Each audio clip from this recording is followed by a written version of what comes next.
2026年1月16日，常年期第一週星期五，主題：撒母耳被拒絕，權力、恐懼與上主的統治。喺過去嘅10幾年裏邊，好多國家喺焦慮嘅氣氛中，將選票投俾嗰啲強勢集權嘅領袖。經濟不安、文化變遷、移民、戰爭、疫情不斷放大人們內心嘅恐懼。人們反覆咁樣講住同一句說話：制度失靈了，體制失敗了，我們需要一個強人。咁樣正係今日讀經中嘅氣氛。撒母耳年老咗，佢個兒子腐敗，正義唔再喺應有嘅方式運作，百姓感到害怕，唔係害怕暴政，而係害怕混亂。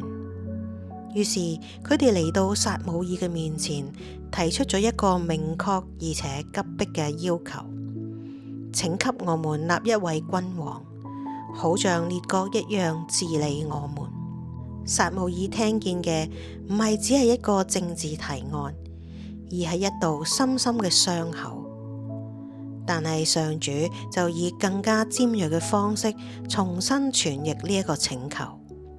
他們不是拒絕了你，而是拒絕了我作他們的君王。呢個唔係對過去嘅懷舊，而係對未來嘅警告。撒母耳並冇理想化嘅君主政體，佢毫不留情咁樣揭露佢嘅代價。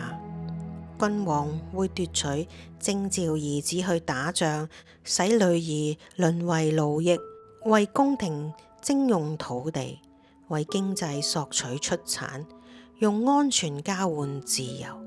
開始睇嚟似保護，最終就會演變成支配。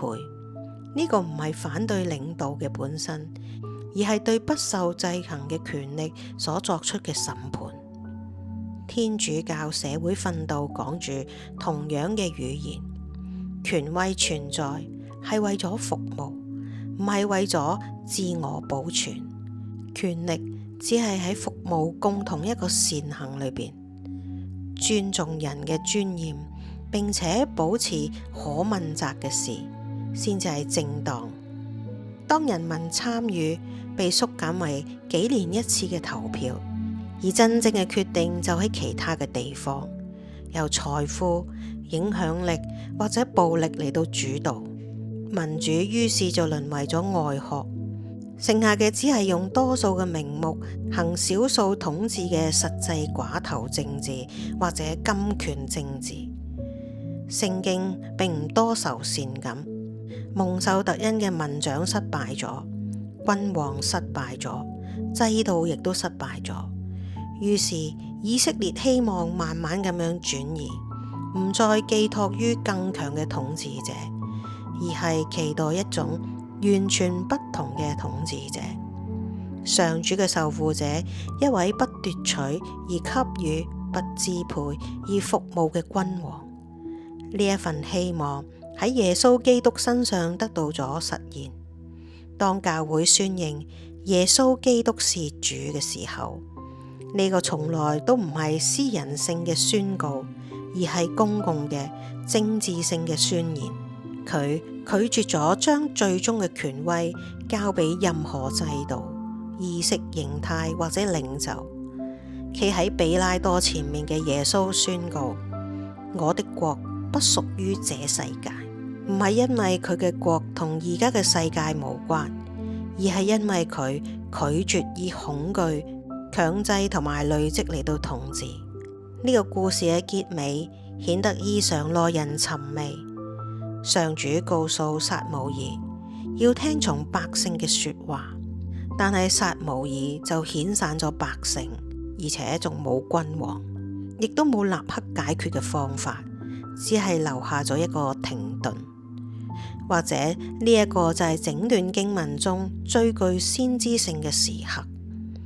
喺權力被交付之前，百姓必須先同佢哋嘅所聽見嘅真理共處。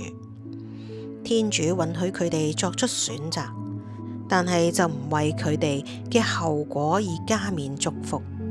因此呢一段經文最終係留俾我哋嘅，不是我們是否需要領袖，而是一個更尖銳嘅問題。